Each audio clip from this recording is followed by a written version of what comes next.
بسم اللہ الرحمن الرحیم۔ السلام علیکم ورحمۃ اللہ وبرکاتہ۔ آج کا یہ وظیفہ ان مریضوں کے لیے ہے، ان لوگوں کے لیے ہے خدا نخواستہ جن کے گردے میں یا پتے میں پتھری ہو، جن کو شدید تکلیف رہتی ہو۔ یہ تکلیف وہی انسان محسوس کر سکتا ہے جس کو یہ تکلیف کبھی پہنچی ہو۔ میری دعا ہے اللہ کریم تمام مسلمانوں کو اس بیماری سے محفوظ رکھے۔ اللہ کریم آپ کو، آپ کی فیملی کو ہر لا علاج بیماری سے محفوظ رکھے۔ اللہ کریم آپ کو اور آپ کی فیملی کو صحت تندرستی والی لمبی زندگی عطا فرمائے، آمین۔ خدا نخواستہ اگر کسی کے گردے میں یا پتے میں پتھری ہو تو وہ ڈاکٹری علاج کے ساتھ ساتھ اگر یہ عمل کامل یقین اور توجہ کے ساتھ کرے تو چند دن میں انشاءاللہ پتھری ریزہ ریزہ ہو کر خارج ہو جائے گی، یعنی ریت بن کر نکل جائے گی۔ اللہ کے کلام میں بہت طاقت ہے، صرف آپ کا یقین کامل ہونا چاہیے۔ اگر کوئی غریب آدمی علاج نہیں کروا سکتا، آپریشن نہیں کروا سکتا، تو وہ یہ ایک مرتبہ عمل ضرور کرے۔ چند دن کرنے کے بعد جب بھی آپ الٹرا ساؤنڈ کروائیں گے تو انشاءاللہ پتھری کا ایک ذرہ بھی آپ کو نظر نہیں آئے گا۔ یہ عمل بہت سارے لوگوں نے تجربہ کیا ہے، کیونکہ اللہ کی کلام ہے، اس میں شک کی کوئی گنجائش ہی نہیں ہے۔ آپ کا یقین کامل ہو، اللہ چاہے تو انشاءاللہ آپ کو شفا ضرور ہوگی۔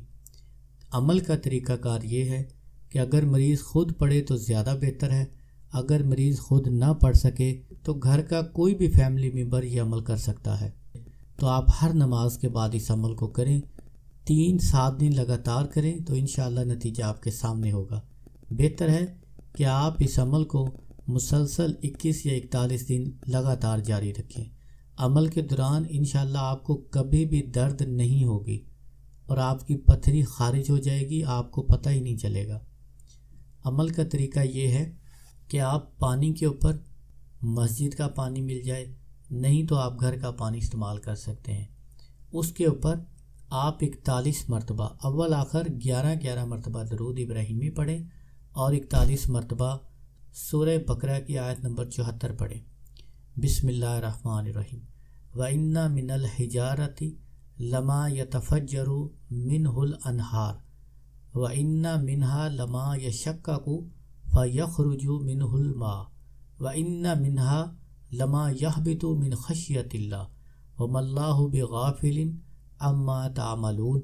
41 مرتبہ پڑھ کر آپ پانی پر دم کریں اور مریض کے اوپر بھی پھونک مار دیں تو انشاءاللہ جیسے ہی مریض پہلی دفعہ پانی پیے گا تو اس کے بعد کبھی بھی مریض کو تکلیف درد نہیں ہوگا۔